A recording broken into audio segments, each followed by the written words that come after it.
bonsoir à tous ceux qui sont là. Bonsoir Abir. Bonsoir Lisa. Bonsoir Daz. Gloire à Dieu. Mère Père Céleste, on veut te remercier ce privilège qu'on a de partager ta parole ce soir. Merci pour le Saint-Esprit qui est celui qui nous parle de toi, qui nous révèle les choses, Seigneur, au niveau de notre cœur. Viens bénir ce partage, Seigneur Dieu. Que nos cœurs soient ouverts à recevoir la compréhension et la révélation de cette parole afin qu'elle produise le fruit dans notre vie. Amen. Merci Seigneur. Fait qu'on y va. Merci Seigneur. Que la semaine est bien commencée pour tous. Quand on a les yeux sur lui en haut, quel que soit ce qui est apparent, ça va bien, parce que le Seigneur est au contrôle quand on met nos yeux sur le Seigneur. Donc, servir avec le cœur de Dieu.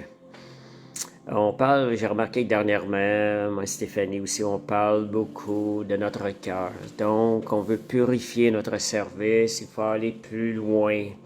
C'est d'aller aussi avec...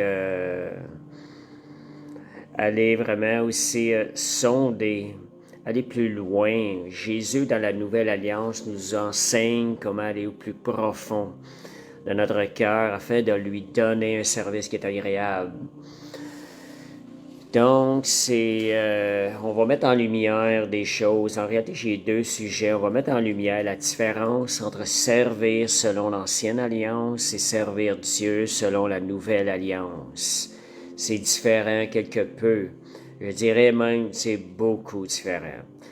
Parce que lorsqu'on sert selon la Nouvelle Alliance, on est agréable à Dieu et c'est inconsciemment une partie de notre service est appuyée sur l'Ancienne Alliance, notre ancienne manière de penser. C'est quelque chose qui est moins agréable à Dieu. Fait qu'on va centrer sur le message là-dessus. On sait que lorsqu'on sert selon l'Ancienne Alliance et qu'on sert avec le vieil homme. Dans le vieil homme, on sait qu'il a été corrompu, il y a la semence de Satan. Il y a une incapacité de lui être pleinement agréable, de lui donner un service qui lui est pleinement agréable. Je ne dis pas que tout est mal, on peut faire des efforts avec le vieil homme par nos forces, mais on ne réussit pas à accomplir toute la volonté de Dieu. C'est ça, c'est là l'importance de comprendre la différence. Est-ce qu'on a ce thinking, cette pensée, cette mentalité-là de l'Ancienne Alliance qui est encore à l'intérieur de nous, qui nous fait faire des choses? Cette mentalité-là, si elle est encore là dans certains domaines, bien ces domaines-là, si on n'est pas en train de servir Dieu de la meilleure manière. Si on veut lui donner le meilleur service, c'est important d'être capable de voir, de discerner ces choses-là. Et l'Ancienne Alliance, elle va mettre en valeur les efforts de l'homme, les sacrifices, plutôt que l'œuvre tout accomplie de Christ à la croix. Christ a accompli une œuvre parfaite à la croix. La chair a la semence du péché. Elle cherche à retirer un peu de gloire. Et lorsqu'on lui donne de la place, elle se satisfait d'elle-même pour sa propre gloire. Mais elle ne peut pas accomplir toute la volonté de Dieu. Si on apprend à être dépendant du Saint-Esprit, c'est alors que Dieu, l'œuvre de Jésus-Christ, prend place en nous. Elle commence à se manifester et la gloire revient tout au Seigneur. Donc, le mot légaliste, il y a certaines choses que je vais ramener de dimanche parce qu'on sait que le Seigneur nous enseigne, nous fait grandir, nous fait avancer. Dieu nous emmène comme assemblée dans des choses nouvelles. Dieu chemine avec nous, le Saint-Esprit chemine avec nous. C'est important de voir. Puis je voyais par rapport à ça comment c'est important aussi de ne pas manquer un seul enseignement. Parce qu'on risque un peu de manquer comme une marche dans l'escalier qui nous emmène plus haut. Je vois vraiment dans les derniers mois comment le Saint-Esprit chemine dans la compréhension dans laquelle il nous emmène, semaine après semaine. C'est important de suivre la direction de l'Esprit. Donc, dans le légalisme, le mot légalisme est rattaché à loi. Loi, règlement, loi dans l'ancienne alliance, légalisme. Et on va voir que le légalisme devient une chose qui est mauvaise, puisque Christ nous a offert une loi, encore, pas une loi, mais une manière encore plus grande de penser, plus efficace. Si nous ne prenons pas la manière plus efficace de servir Dieu, on est en quelque sorte dans la désobéissance en partie. Fait que c'est l'importance de comprendre c'est quoi la nouvelle alliance, quelle est la manière de servir Dieu dans la nouvelle alliance. Cette information-là nous est maintenant possible aussi aujourd'hui depuis que Christ est venu nous enseigner des enseignements, parce qu'avant Christ, c'était l'ancienne alliance qui est enseignée, avec quelques percées de la pensée de Dieu dans l'ancienne alliance, dans l'Ancien Testament. Donc, dans l'ancienne alliance, avant la nouvelle alliance, la loi de Moïse était ce qui drivait le service des enfants de Dieu. Ils étaient appelés enfants de Dieu. Aujourd'hui, on est appelés fils de Dieu, plus près un peu, on est ici plus personnel un peu. Et dans l'ancienne alliance, les lois de Moïse, en résumé, ça se catégorisait la loi, lorsqu'on parle de marcher selon la loi. Principalement, c'est la loi de Moïse. On sait que les Juifs ont rajouté plein d'autres lois, mais principalement la loi de Moïse, qui sont les 10 commandements que Dieu avait donnés à Moïse. Dieu avait donné ça comme des règles à observer. Ces choses-là avaient un but, même si ce n'était pas ce qu'il y avait de meilleur. Elles avaient un but, elles nous emmenaient aussi, nous conduiraient vers une loi parfaite que Christ viendrait instaurer. Donc, jamais dans l'Ancienne Alliance, avec la loi, quelqu'un a pu accomplir la pleine volonté de Dieu. On va voir que certains ont probablement été capables de respecter les 10 commandements. Certains. On va voir Paul, le jeune homme riche, mais ça n'accomplissait pas la pleine volonté de Dieu. C'était imparfait. Cette méthode de fonctionner était imparfaite parce qu'elle avait comme but de nous montrer que nous pouvons servir Dieu sans Christ à l'intérieur de nous. C'était comme but sans l'œuvre de Dieu en nous.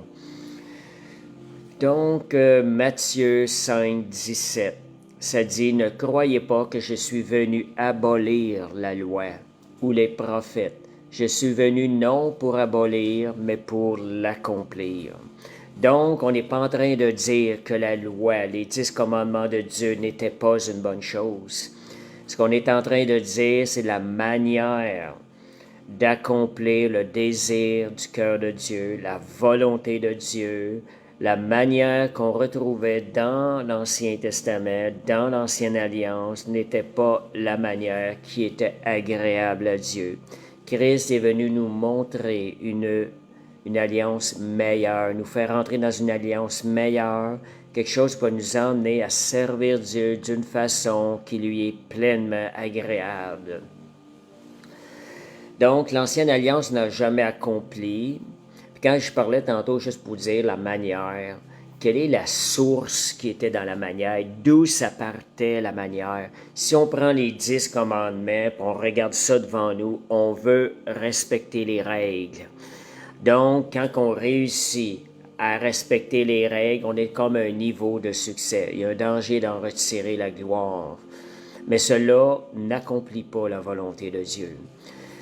Donc, il est possible aujourd'hui, regardez ça, c'est pas tout le monde qui croit ça, il est possible aujourd'hui d'accomplir toute la loi par le Saint-Esprit qui travaille en nous. Et le Saint-Esprit va nous emmener encore plus loin.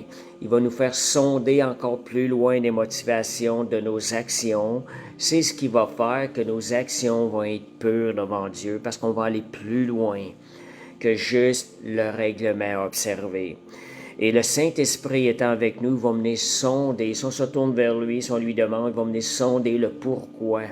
Quel est le motif de nos actions? Quelle est la source qui nous pousse à faire cette action-là. Le Saint-Esprit va venir purifier notre service et on va apprendre à dépendre, on va réaliser que pour lui être pleinement agréable au Père Céleste qui est 3 fois saint, on va avoir besoin de donner toute la place au Saint-Esprit qui nous a été donné. Le Saint-Esprit nous a été donné dans la Nouvelle Alliance, justement pour accomplir la parfaite volonté de Dieu. Merci Seigneur. 1 Timothée 1 8, 9. Je venais confirmer ce que je suis en train de dire. Nous n'ignorons pas que la loi est bonne. Les 10 commandements, c'est bon, pourvu qu'on en fasse un usage légitime. Donc, pourvu qu'on l'utilise de la bonne manière, pourvu qu'on l'exerce de la bonne manière. En d'autres mots, Paul a écrit ça dans la Nouvelle Alliance, en autant qu'on l'exerce selon l'enseignement de Jésus, selon l'enseignement de la grâce qu'on a reçue en Jésus. Et ça dit, sachant bien que la loi n'est pas faite pour le juste, mais pour les méchants et les rebelles, les impies et les pécheurs. La loi, les règlements étaient faits pour les impies, les méchants et les pécheurs, pour leur faire réaliser, vous devez passer à une nouvelle alliance. Cette alliance-là ne réjouit pas le cœur de Dieu.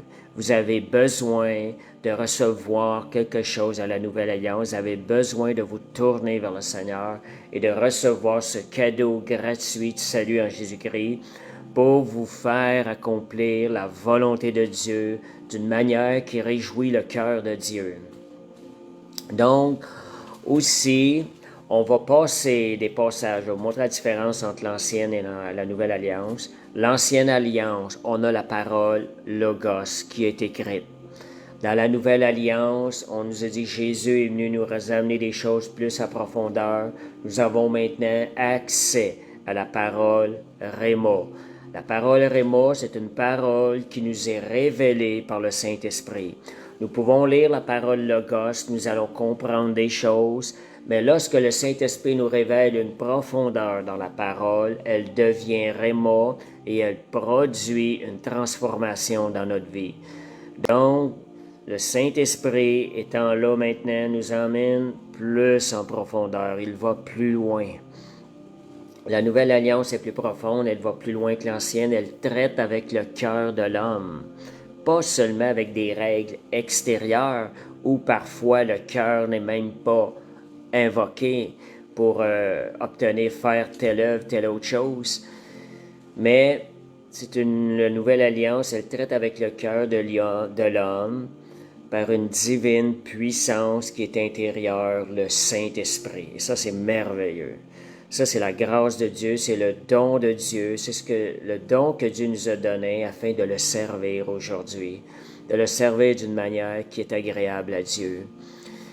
Donc, l'ancienne alliance demandait l'obéissance à des lois écrites sur des pierres, tandis que la nouvelle alliance, elle demande l'obéissance à des lois qui sont écrites dans notre cœur par le Saint-Esprit. Donc, nous comprenons la profondeur de la loi parce que le Saint-Esprit l'a écrite dans nos cœurs. L'obéissance dans l'Ancienne Alliance n'exigeait pas une bonne disposition de cœur, tandis que dans la Nouvelle Alliance, l'obéissance, la vraie obéissance, va venir travailler ton cœur. Elle va demander une bonne disposition de ton cœur, l'accord de ton cœur, afin que le Seigneur reçoive cette œuvre-là de façon agréable.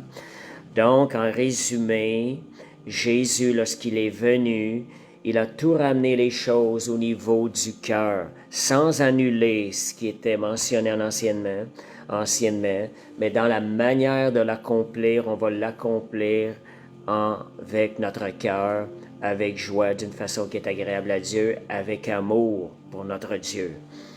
Merci Seigneur. Donc, l'Ancienne Alliance on passe de l'Ancienne Alliance vers la Nouvelle Alliance, la journée où on reçoit la vie de Jésus en nous. Jésus est venu nous offrir la vie. Jésus, il a instauré la Nouvelle Alliance et à travers ça, il nous accorde le pardon et sa vie. parce qu'il est le berger qui a déjà tout pourvu afin qu'on puisse marcher dans la nouvelle alliance et être agréable à Dieu.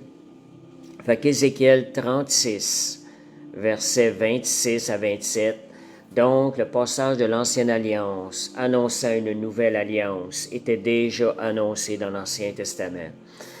Je vous donnerai un cœur nouveau et je mettrai en vous un esprit nouveau. Pas qu'il va transformer ce qui est déjà là, il va mettre quelque chose de neuf à l'intérieur de nous. Une vie nouvelle, une toute autre vie, une vie qui n'a jamais péché. Et c'est la vie de Jésus. J'ôterai de votre corps le cœur de pierre et je vous donnerai un cœur de chair. Un cœur de pierre est un cœur qui ne change pas, mais un cœur de chair qui va être flexible au changement, il va porter le changement à l'intérieur de lui. Et ça dit aussi, comme je vous disais tantôt, tout a été pourvu. Je ferai en sorte que vous suiviez mes ordonnances. Là, la nouvelle alliance. Là, l'importance de veiller. Est-ce que la manière qu'on applique notre service pour Dieu, on l'a fait selon l'ancienne alliance ou selon la nouvelle alliance? Si on l'a fait selon l'ancienne alliance, il va nous manquer quelque chose. Mais si on le fait selon l'enseignement de Jésus dans la nouvelle alliance, tout a été pourvu. La capacité de servir Dieu pleinement dans la sainteté a été pourvue par le sacrifice de Jésus et la victoire de Jésus. Donc, Jésus devient notre force. Le Saint-Esprit, par le Saint-Esprit, Jésus devient notre force pour servir notre Père céleste. Donc, ça dit, je vais faire en sorte que vous suiviez mes ordonnances et que vous observiez et pratiquiez mes lois. Ça veut dire que Jésus a déjà tout pourvu. Jésus a déjà tout pourvu, ce qui est nécessaire pour nous. Est-ce que c'est ce qu'on désire de donner au Seigneur, ce qui est les plus agréable? Alors, soit on va avoir des points, on va sonder notre cœur. Seigneur, je veux comprendre qu'est-ce qui me pousse à faire ça. Comment est-ce que tu peux, de façon pratique, Seigneur, nous montrer de te servir selon le cœur de Dieu, selon la nouvelle alliance. On dit servir selon le cœur de Dieu parce que c'est Dieu qui va se lever en nous, c'est lui qui va faire le service à travers nous. C'est merveilleux, c'est glorieux. Si on calcule ça, si on regarde ça, si on s'arrête vraiment à ça, vous allez voir que c'est glorieux ce que Jésus a préparé pour nous. Tout ce qui nous est offert dans cette nouvelle alliance, c'est tellement glorieux. Donc, Dieu nettoie notre cœur, le rend tout nouveau, c'est son œuvre. Il met son Esprit Saint à l'intérieur de nous et il s'engage par cette nouvelle alliance à travailler à l'intérieur de nous, à nous travailler. Donc, il s'engage pour notre bien et pour le bien du Père céleste, de Dieu. Donc, l'ancienne alliance, elle est centrée sur le travail de l'homme, les efforts de l'homme, la capacité de l'homme, tandis que la nouvelle alliance, elle est centrée sur le travail de Dieu à l'intérieur de nous. C'est à nous de donner toute la place au Seigneur. Seigneur, je veux que ce soit toi qui travailles à l'intérieur de moi, parce que je veux te donner ce qui est parfait, ce qui est excellent, et cela, ça ne peut venir que de Dieu. Seulement Dieu peut donner quelque chose qui est parfait, excellent. Merci Seigneur. L'ancienne alliance, l'ancienne alliance demande des œuvres, tandis que la nouvelle alliance, elle est basée sur la relation personnelle avec Dieu. Et l'on devient un avec Dieu, et c'est alors Dieu en nous qui fait les œuvres. Ça, c'est la nouvelle alliance. Relation personnelle. Tout ce qu'on fait, on doit le faire dans une relation, pendant qu'on est en relation avec le Seigneur. Réaliser que c'est avec lui qu'on va réussir à l'accomplir. Garder, rester connecté avec le Seigneur afin de faire la volonté de Dieu. Et juste à ce moment donné-là, c'est lui qui se lève à travers nous, qui fait la volonté de Dieu. Donc, la relation, vraiment la différence entre la religion et la relation. On va voir ça tantôt. Donc, l'ancienne alliance nous enseigne la justice de Dieu, la colère de Dieu contre le mal. Certains peuvent interpréter ça contre la rage, un Dieu enragé. Mais lorsque vous allez découvrir la relation personnelle avec Dieu, vous verrez que ce n'est pas un Dieu enragé qu'on a. C'est un Dieu d'amour. Et donc, la Nouvelle Alliance nous révèle le cœur de Dieu. On apprend à connaître le cœur de Dieu. Dans Hébreux 1:3, ça nous dit que Jésus est la révélation du cœur du Père. Hébreux 1:3, je ne l'ai pas devant moi, mais ça dit que Jésus est venu nous révéler le cœur du Père, ce qu'on ne voyait pas ouvertement dans l'Ancien Testament, l'Ancienne Alliance. Donc, nous passons, très important, de la religion à la relation.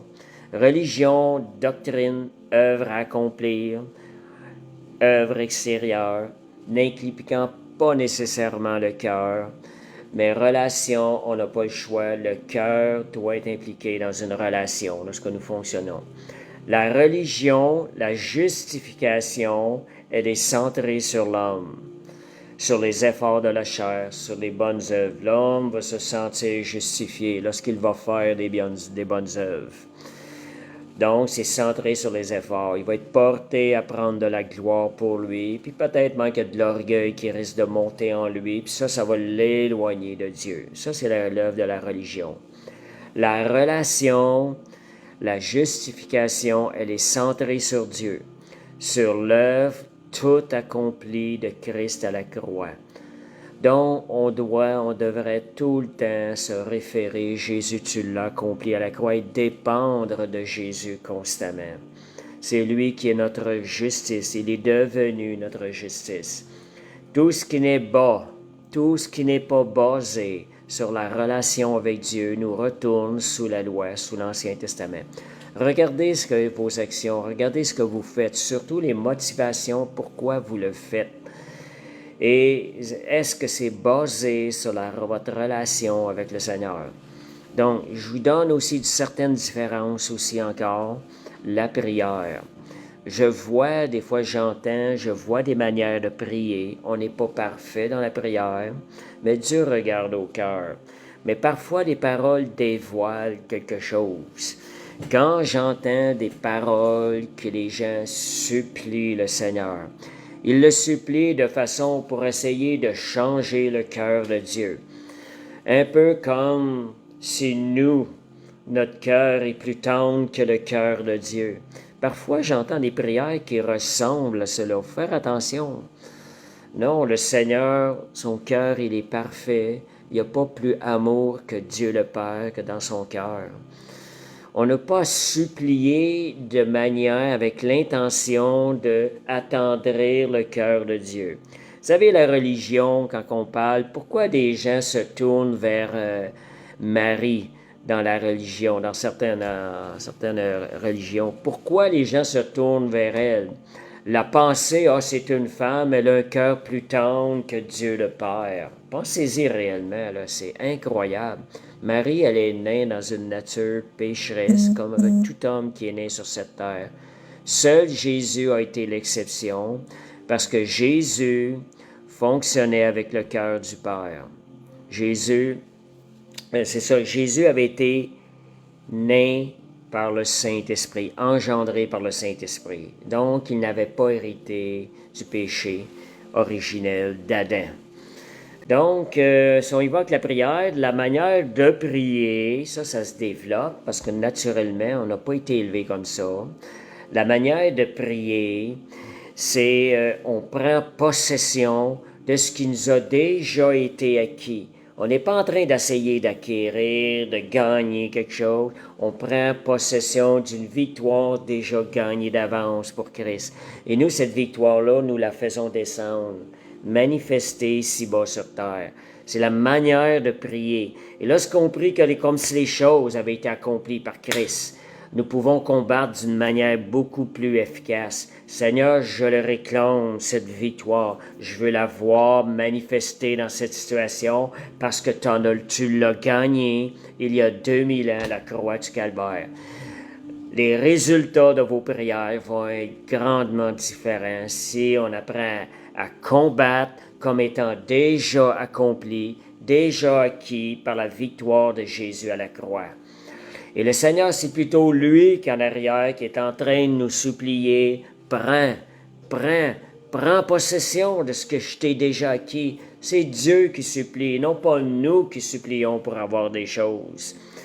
Et c'est pas par la multitude de répétitions des paroles, Jésus mentionnait aussi, que c'est pas comme ça qu'on va acquérir. C'est vraiment, mettons-y la foi. Seigneur, je mets ma foi en toi, je te fais confiance. Oui, on peut répéter, mais on exerce notre foi. Et parfois, par la répétition, notre foi peut grandir à chaque fois que nous le demandons. Donc, c'est pas une condamnation. S'il y en a qui répètent, c'est de répéter sans que votre foi devienne de plus en plus forte. Ça, c'est pas bien. Fait que, vous voyez aussi dans l'Ancien Testament, la prière avant puis après est différente parce que dans l'Ancien Testament, le Messie n'était pas encore venu. Donc, la prière devrait être dirigée dans le sens pour que les œuvres s'accomplissent, tandis qu'aujourd'hui, le Messie étant venu, nous prions dans le sens que tout a déjà été acquis, nous devons juste aller posséder, prendre possession de ce qui nous a été donné. Donc, on n'a pas besoin d'essayer de changer la miséricorde de Dieu. C'est quelque chose que Christ l'a manifesté en Jésus. Christ l'a manifesté, Dieu l'a manifesté en Jésus-Christ. Donc, on reçoit comme des fils et des filles de Dieu, et non pas comme des étrangers qui essaient d'obtenir quelque chose. Nous sommes fils et filles de Dieu. Un enfant peut demander tout ce qu'il veut à son père, et son père se fera une joie de lui accorder ce que l'enfant lui demande. Et c'est pas à cause de ses mérites, c'est simplement parce qu'il est son fils ou sa fille. La même chose, notre prière, ayez cette pensée-là quand vous priez. Je suis un fils de Dieu, je suis le fils de mon Père céleste. Seigneur, je te prie. Seigneur, merci ce que tu as fait. Merci. Des fois, on peut dire je te prie, dans la manière, mais c'est à l'intérieur, on sait la manière qu'on demande. Seigneur, je le sais que tu me l'as déjà donné. Je te remercie, c'est accompli. Je le reçois par la foi. Pourquoi, Seigneur? Ben, je sais que tu as gagné la victoire il y a 2 mois, puis je te glorifie à l'instant même. Je te rends gloire pour cette victoire que tu m'as acquise à la croix il y a 2000 ans. Donc, on est plus porté vers la louange, l'action de grâce qu'avant dans l'Ancienne Alliance, les prières. Autre chose dans la Nouvelle Alliance, tout a été pourvu. Il est l'Adonai, il est le Dieu dans l'Ancien Testament, on pourrait dire il est le Dieu qui pourvoira. Aujourd'hui, il est le Dieu qui a pourvu. Le nom de l'Éternel, Adonai Jireh. Et 2 Pierre 1,3, ça dit, comme sa divine puissance nous a donné tout ce qui contribue à la vie et à la piété au moyen de la connaissance de celui qui nous a appelés par sa propre gloire et par sa vertu. Donc, on a juste à coopérer avec le Saint-Esprit. Nous servons par la force de Dieu. Donc, si on dit ici, sa divine puissance nous a tout été au moyen de la connaissance, donc au moyen de la relation avec Dieu. Donc, ayant cette relation-là avec le Seigneur, nous pouvons connaître la personne davantage. On connaît beaucoup plus une personne en étant en relation avec qu'en lisant un livre qui nous parle de la personne. Tout le monde sait ça. C'est la même chose avec le Seigneur. C'est beaucoup plus simple qu'on pense des fois. Mais c'est à nous de rechercher cette relation-là, développer cette relation-là avec le Seigneur. Donc, dans Galates, aussi dans la Nouvelle Alliance, dans Galates 3, on nous parle, 3, 13 à 14, que nous avons hérité de la bénédiction d'Abraham. Nous l'avons hérité. Nous sommes maintenant des fils d'Abraham. Nous avons accès à une bénédiction. Jean 10, 10, ça dit, la plus grande bénédiction, c'est la vie que nous avons reçue en Jésus. Et par cette vie-là, nous avons accès aux autres, à d'autres bénédictions. Jésus, dans un verset, « Je suis venu afin que les brebis aient la vie, et la vie en abondance. » Et il parle de la vie. D'autres places, ça dit « afin que vous soyez dans l'abondance », mais il est plus précis dans un des évangiles en mentionnant que c'est la vie qui amène l'abondance. Vous avez la vie, vous avez l'abondance de Dieu dans votre vie. Ça ne veut pas dire qu'il faut s'arrêter à cette vie-là. Ça veut dire qu'à travers cette vie-là, Dieu va passer pour bénir d'autres situations dans votre vie. Et Matthieu 6, 33, et quand ça dit « Cherchez premièrement le royaume de Dieu, et toutes ces choses vous seront données par surcroît. » Parfois, des personnes peuvent nous regarder, nous voyant obtenir des bénédictions de Dieu. Nous faisons mention dans nos prières. Ces gens-là, des fois, peuvent être poussés, portés à nous juger en disant « Ils recherchent les choses de la terre. » Mais le problème, c'est que nous, on le demande parce que c'est la volonté de Dieu. Et on veut voir la gloire de Dieu dans notre vie. Et quand on reçoit les choses de Dieu, ça remonte en adoration. Fait que les gens qui pensent qu'on demande ça pour nos désirs personnels et charnels, c'est qu'eux sont dans une position de compréhension charnelle. Ils n'ont peut-être jamais compris ce niveau d'aller demander pour la gloire de Dieu. Voyez des fois l'apparence. L'apparence, des fois, peut tromper. Deux personnes peuvent faire deux prières semblables, presque pareilles. Une le demande pour son besoin égoïste et l'autre le demande afin que ça devienne une occasion de glorifier Jésus dans votre vie.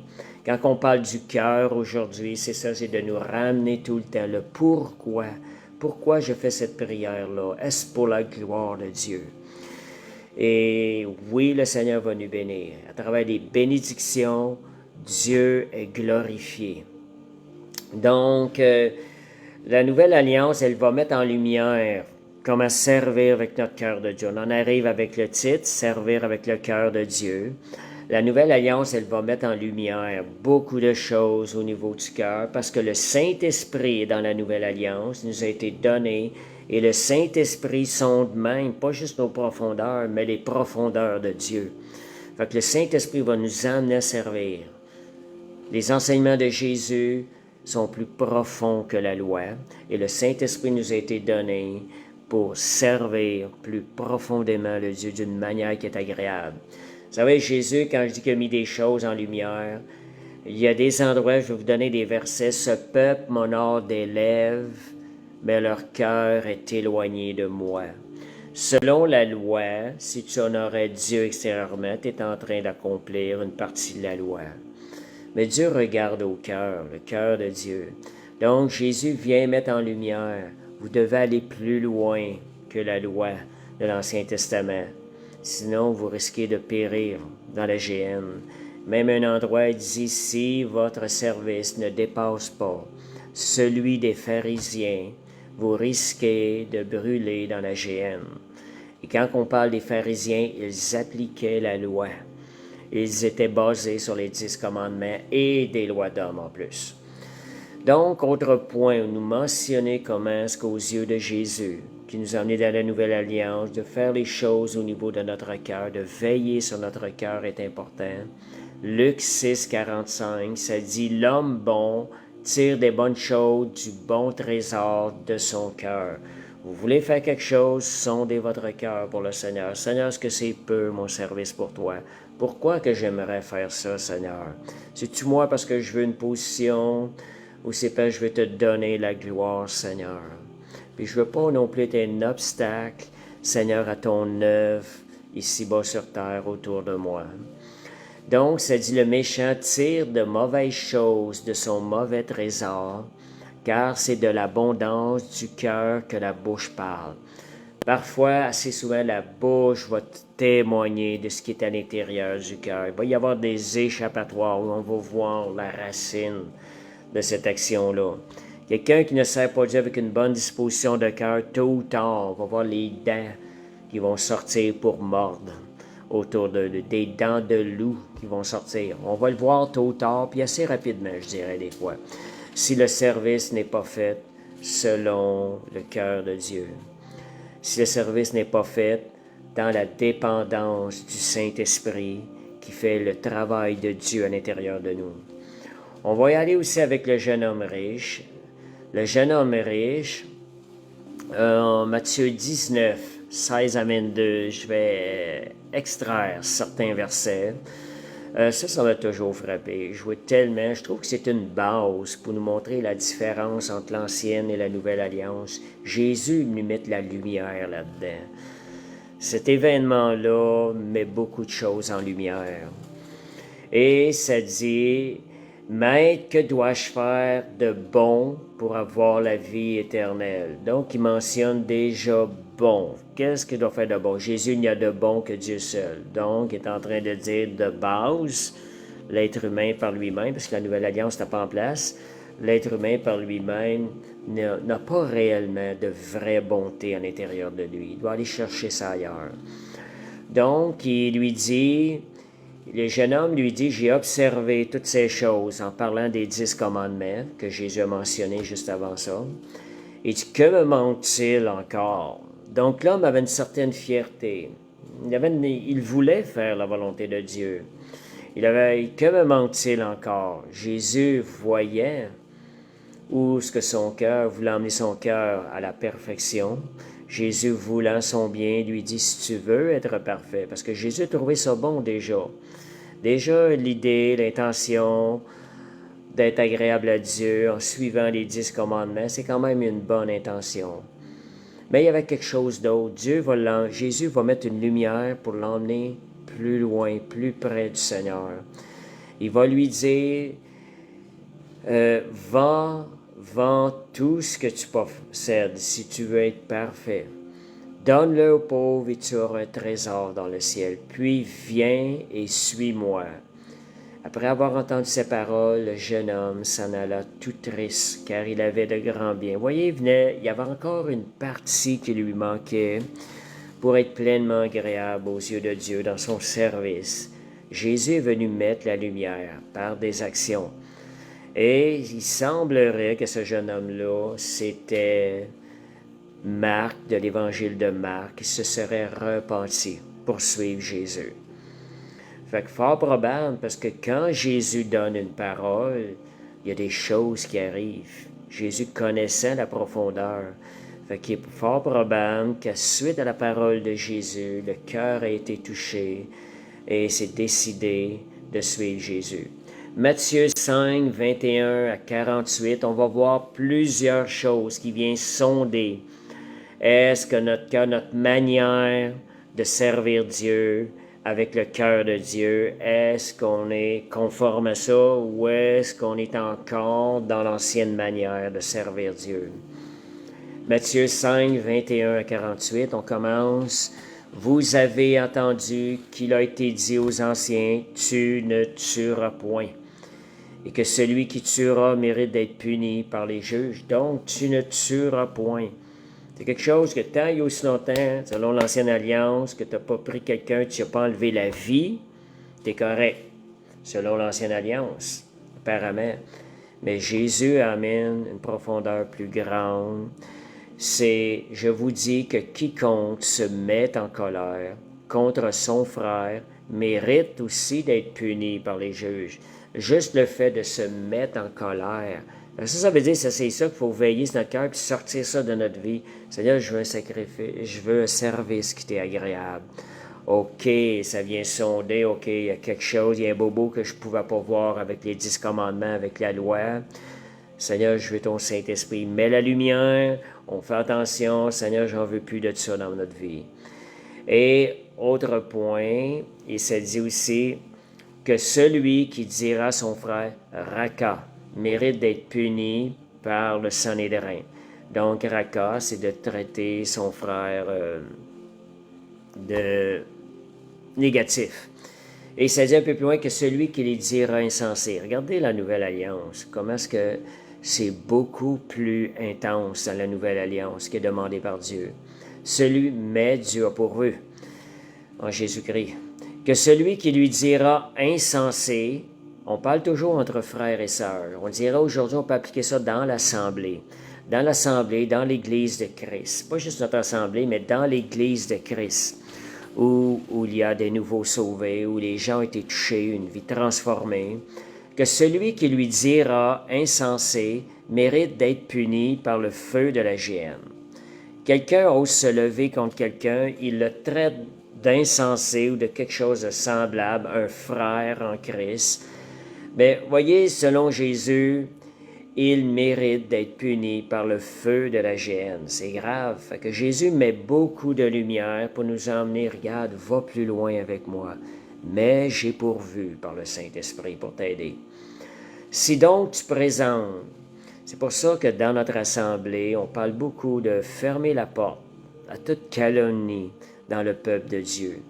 Parce que si on veut que le peuple grandisse en sainteté et en gloire, il va falloir sortir ces choses-là qui viennent mettre des taches sur nous comme enfants de Dieu. Et donc, si donc tu présentes ton offrande à l'autel, puis juste en parlant de tâches, là, c'est pas juste une tâche intérieure, ça peut être une tâche extérieure.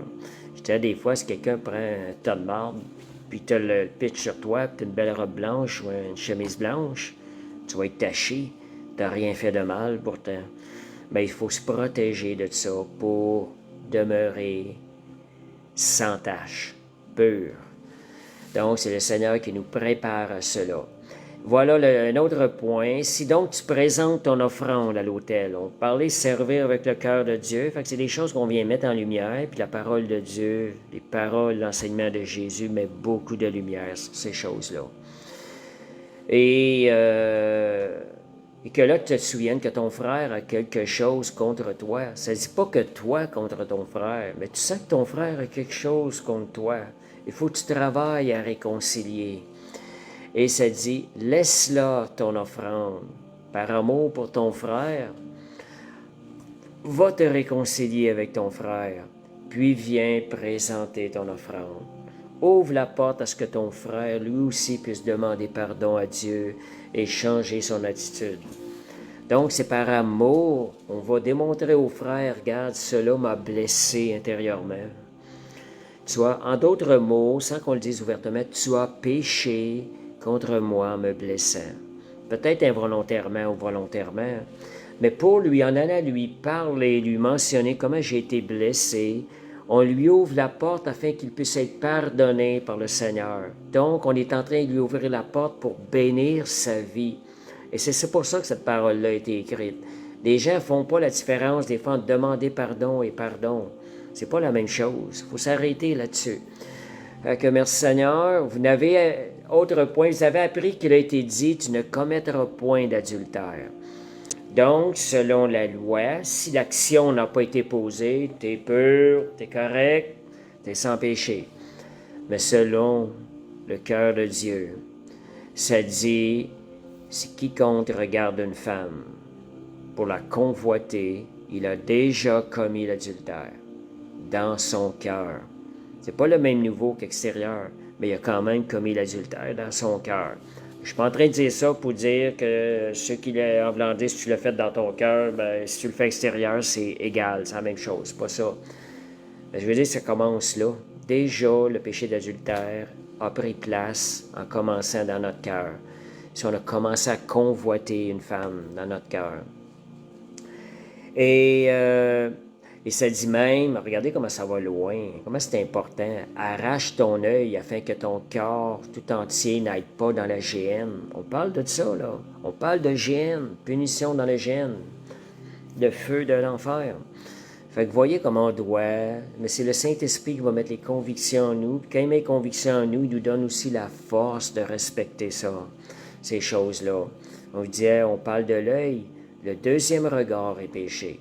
Le premier, il ne pouvait pas le contrôler, mais vous ne lui laissez pas prendre place. C'est le deuxième regard qui est péché. D'un homme envers une femme, ça peut aussi se faire à l'inverse aussi. Fait que votre parole, que celui qui répudie sa femme lui donne une lettre de divorce. Donc, il y avait une facilité à divorcer dans l'Ancienne Alliance. Ça avait été donné, tu sais, des fois, parce qu'il y avait des situations à part qui étaient difficiles, mais les hommes ont commencé à abuser de cette de cet enseignement-là, de la lettre de divorce. Et les gens pouvaient, j'ai entendu dire des fois, pour quelque chose qui n'avait pas été cuit comme il faut, ils pouvaient faire une lettre de divorce et aller vers une autre femme. Mais Jésus arrive, il dit, celui qui répudie sa femme sauce pour infidélité, l'expose à devenir adultère. Donc, celui qui épouse une femme répudiée commet aussi une adultère. Donc, pas juste si on épouse quelqu'un qui est sous la malédiction, en d'autres mots, qui est rendu seul, qui a laissé son mari, qui s'est divorcé, elle est restée avec un péché sur sa vie non repenti. Un autre homme arrive avec elle et il se marie avec la malédiction. La malédiction risque d'atteindre sa vie aussi. Des choses à penser des fois. Donc, on vient au prochaine exhortation, que votre parole soit oui, oui, non, non. Soyez simple, ça dit tout ce qui vient du malin. Ayons un cœur pur, ne cherchons pas à dissimuler des choses. Oui, c'est oui, non, c'est non. Ce sont des choses, voyez là, regardez, ça amène à garder un cœur pur, à ne pas tomber dans l'hypocrisie. Autre point, je vais aller un petit peu plus vite parce que le temps avance. Vous avez appris qu'il a été dit œil pour œil, dent pour dent. Ça, c'est l'Ancien Testament. Si quelqu'un te frappe sur la joue droite, présente-lui aussi l'autre. Donc, vous voyez, ça, c'est le Nouveau. Vous voyez comment est-ce que c'est inversé. Donc, nous, en pratiquant l'amour, en pratiquant ce que Jésus était, cela va amener une transformation dans la vie de l'autre. L'amour va se dépasser pour que l'autre aussi puisse se repentir. Donc, ce n'est plus œil pour œil, dent pour dent. Seigneur, j'oublie ça. Il n'y a pas une question de redevance. Seigneur, je pardonne. Je choisis de pardonner. Autre point, vous avez appris qu'il a été dit, tu aimeras ton prochain, tu haïras ton ennemi. C'est écrit dans l'Ancien Testament. Tu vas aimer ton prochain. Si quelqu'un te fait du mal, tu as le droit de le haïr. Mais moi, Jésus arrive avec une nouvelle loi au niveau du cœur qui est agréable à Dieu. Moi, je vous dis, aimez vos ennemis. Bénissez ceux qui vous maudissent. Donc, on a aimé, bénissez. Vous avez quelqu'un, vous sentez de la haine? Allez avec ça. Seigneur, je vais obéir ta parole. Je vais l'aimer. Seigneur, aide-moi. Je vais bénir cette personne-là. Seigneur, je lui souhaite réellement du bien. On va sonder notre cœur pour être capable de laisser passer l'amour et le désir de que cette personne-là soit bénie. On va travailler notre cœur. C'est comme ça qu'on va donner, on va servir Dieu avec le cœur de Dieu. Et ça dit aussi, faites du bien à ceux qui vous haïssent. Arrêtez-vous. Vous avez une situation que vous avez une tendance à avoir de la haine. Prenez ce verset-là, exhortez-vous, mettez-le à la lumière de l'enseignement de Jésus. Et là, vous vous mettez face à « j'obéis-tu à Jésus » ou « je n'obéis pas à Jésus ». Ça dit aussi « priez pour ceux qui vous maltraitent et qui vous persécutent ». Vous avez une situation où vous avez de la persécution. Quel est le message de Dieu? Quel est ce que Jésus nous demande? Priez pour eux. Priez pour des bonnes choses pour eux, là. Et, fait que voyez-vous, comme dans la Nouvelle Alliance, comment est-ce que la méthode de servir Dieu, elle est tellement différente. Mais Dieu nous le demande dans la Nouvelle Alliance parce que c'est possible de le faire. On est possible d'aller plus loin. Le Saint-Esprit nous a été donné et la vie pure de Jésus a été plantée en nous. Merci Seigneur. Donc aussi, dans ces versets-là, on retrouve afin que vous soyez fils de votre Père qui est dans les cieux. Tel Père, tel Fils. Si le Père céleste est un Dieu d'amour, va manifester l'amour, voulons-nous vraiment garder notre titre de fils du Père céleste? Manifestons, soyons l'exemple, suivons l'exemple de notre Père céleste. Je suis fils du Père céleste. Alors par le Saint-Esprit qui m'a été donné, par cette nouvelle vie que j'ai reçue, alors je manifeste la même chose que mon Père céleste. Cela va faire de moi, va confirmer, va établir plus profondément mon titre de fils du Père céleste. Autre verset qui suit, soyez donc parfaits comme votre Père céleste est parfait. Donc, exhortez-vous, allez toujours plus loin. Votre comparaison ne doit pas se faire avec les gens autour de nous qui sont imparfaits, mais avec celui qui est parfait.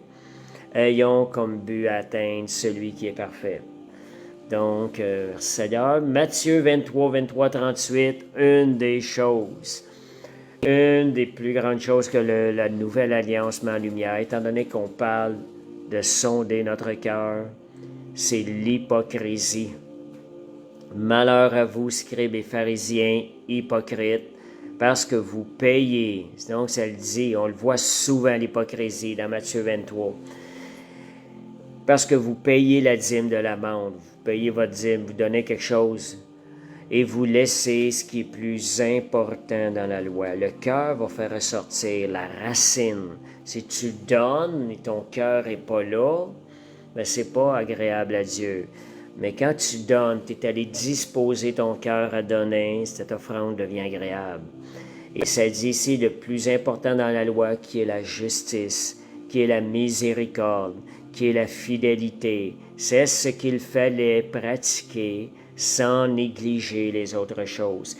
Mais dans la loi, dans l'Ancienne Alliance, on nous enseignait à pratiquer les 10 commandements, sans nécessairement les fouiller sur les motivations de notre cœur. Autre chose que Jésus a mis en lumière, c'est de vraiment veiller, non pas marcher selon les apparences, mais veiller à ce que l'origine, la racine, les motivations de notre cœur soient pures. Ça dit, vous nettoyez, Jésus a dit, vous nettoyez le dehors de la coupe et le pli du plat, mais au-dedans, vous êtes plein de rapine et d'intempérance. Pharisiens aveugles, nettoie premièrement l'intérieur de la coupe et du plat, afin que l'extérieur devienne net. Donc, voyez comment c'est important d'aller plus loin, de l'intérieur qui est important, de notre cœur. Notre service doit toujours provenir d'une décision volontaire de notre cœur, une bonne disposition de notre cœur. Et on voit aussi au verset 33, Jésus parle de serpents, race de vipères.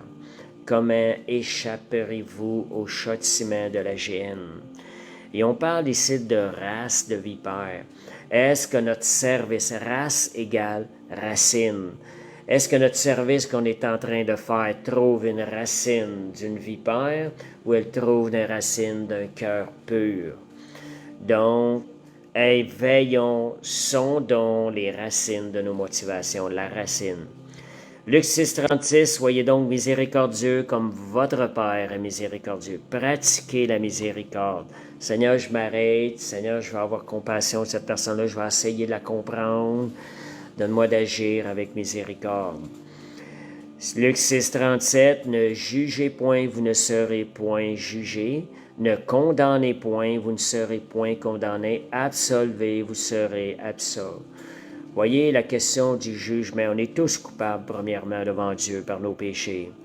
Jésus est le juste juge. On a des versets dans Jacques 4 qui nous montrent ça, 10 et 11. C'est Dieu seul qui juge et législateur. Puis le mot juger, il faut faire attention, faire la différence entre aussi la condamnation. Quand ça arrive à la condamnation, parce que on peut mettre des choses en lumière. Ça peut être fait avec amour et douceur. Mais Jésus, quand il mettait quelque chose en lumière, il y avait un changement qui se produisait, parce que c'était fait avec l'amour de Dieu. Donc, si je prends le verset aussi, on a parlé de jugement, je n'ai parlé dimanche, c'était le titre, bon, je pensais que c'était le titre de mon enseignement, pourquoi vois-tu la paille qui est dans l'œil de ton frère et n'aperçois-tu pas la poutre qui est dans ton œil? Ce message-là est en train de nous dire, regarde à toi premièrement, sonde encore ton cœur. Qu'est-ce qui te pousse à vouloir ça sur ton frère? Sonde ton cœur si toi, assure-toi d'être pur devant Dieu.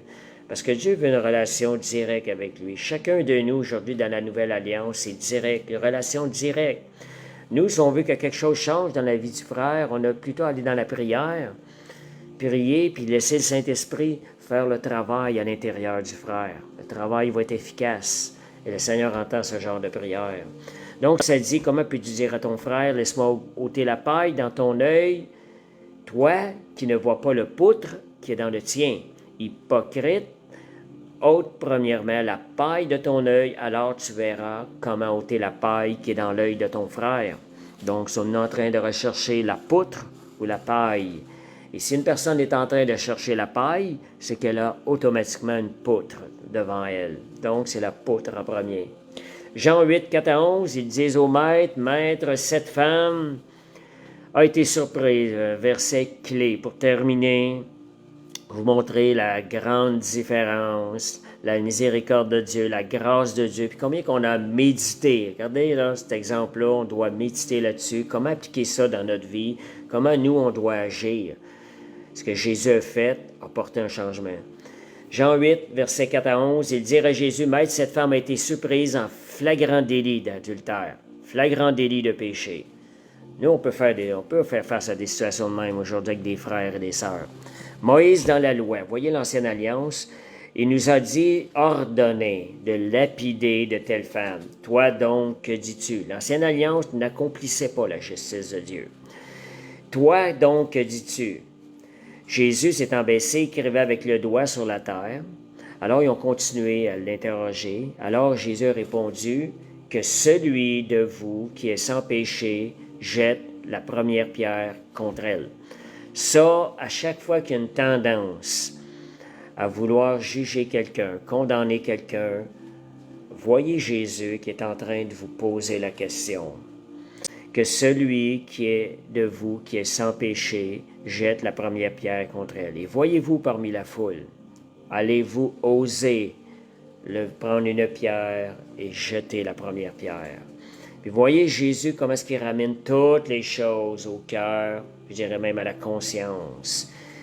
Donc, ça dit, quand ils entendirent cela, accusés par leur confiance. Voyez l'œuvre de Jésus. Jésus nous ramène à notre conscience, à notre cœur. Ils se retirèrent un à un, du plus âgé jusqu'au dernier. Voyez, ça a fait une œuvre à l'intérieur d'eux. Et ça a fait une œuvre aussi à l'intérieur de la femme. Parce que Jésus lui a dit, qui sont ceux qui te condamnent? Où sont ceux qui t'accusaient? Personne ne t'a-t-il condamné? Elle répondit, non, Seigneur. Donc, il n'y a pas eu de condamnation. Mais qu'est-ce qui est arrivé après? Jésus lui a dit, je ne te condamne pas non plus. Va et ne pêche plus. Et cette femme-là est devenue quelqu'un qui a suivi Jésus. Donc, elle a arrêté de pécher. La manière de Jésus de fonctionner, l'amour avec le cœur. Si seulement on se poserait cette question-là aujourd'hui, si tous les frères et les sœurs en Christ se poseraient des questions-là avant de juger, de dire du mal d'un frère ou d'une sœur ou de le juger mal, il y aurait, voyez-vous, l'Église serait beaucoup différente et beaucoup plus en puissance. Fait que pour terminer, la nouvelle alliance, elle vient chercher notre cœur pour une relation plus vraie et plus profonde avec notre Créateur. Donc, c'est ça l'œuvre de la nouvelle alliance, c'est l'œuvre de la grâce dans nos vies. Elle vient chercher, approfondir une relation avec Dieu qui est vraie et beaucoup plus profonde avec notre Créateur. Dieu, notre Créateur, nous aime et il veut avoir une relation avec nous. Fait que merci Seigneur. Fait que, on va prier, terminer. Père Céleste, on te remercie. Ce privilège de ta parole, tu veux nous emmener plus loin avec toi, Seigneur. Merci pour la grâce, Seigneur Dieu, de ta parole qui est si pure, Seigneur, qu'on puisse l'assimiler encore plus profondément par le Saint-Esprit ce soir. Merci de nous enseigner, Seigneur, et de nous faire triompher sur toute œuvre de l'ennemi. Amen. Merci Seigneur. Fait qu'on va terminer. Juste quelques secondes, trop tard. Bonne soirée, bonne semaine à tous.